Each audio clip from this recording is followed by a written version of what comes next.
Shelby on 94.3 The X. Hi, this is Nick from Death Cab for Cutie, and you're listening to 94.3 The X. Welcome to Colorado. Thank you so much. Just flew in, and boy, my arms are tired. Yeah, it's great. That was a standard dad joke. It really was a standard dad joke. I was making dad jokes earlier, and I think you just outdid me.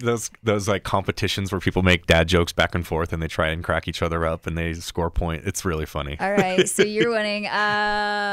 I was going to ask you guys how you felt about Death Uber. Oh, yeah. That could be the modern version of our band. I suppose if we formed now, most people are like, what's a cab? You know, I always like to say, because we formed in 1998, to say, well, back in the 1900s, there was... And there you go. Full circle back to the dads. Yep. We're going to leave it there, though. Exactly. We could go all day with this. So I was actually laughing earlier because you have such a good mom story. About the REMs? About REM.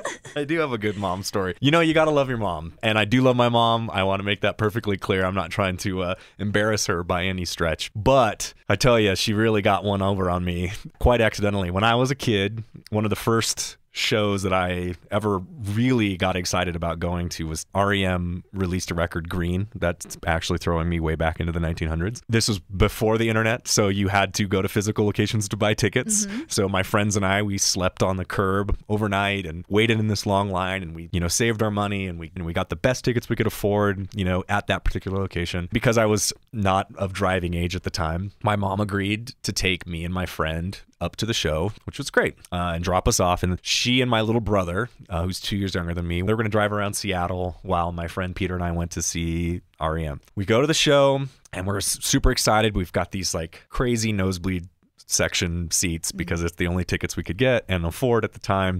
And they played all of the songs I wanted to hear, and I loved it, and I bought the shirt, and all of that was great. Then I come outside to go, my mom's picking me up, embarrassing, but I'll admit it. Come out of the show, and my mom was like, so how was the show? And we're like, oh, it was amazing. And they played all these songs, and they were like, my mom says, yeah, that was a pretty good show. And I was like, did you buy a ticket? And they were like, well, we dropped you off, and then we were curious about the music of this band that you were so excited about. So your brother and I walked up to the venue, and we were just kind of poking our ears around, and there was a door open, and so we were standing there kind of listening. And this really nice man came up to us and said, would you like to come in and see the show? And they brought us in, and they just set us right on the side of the stage, and we watched the whole show sitting on the bleachers. There was like a little section for press, legitimately side stage, watching my favorite band of all time. Who you slept on the curb Yeah, for. Exactly. And I mean, had this been in a time with cell phones, that would have warranted a call from the mom to switch places. Like, I'll give you my ticket, and we'll go, and I'll get to have that experience. But there was no way she could have contacted me. In the 1900s, yeah, you just had to. Time. I was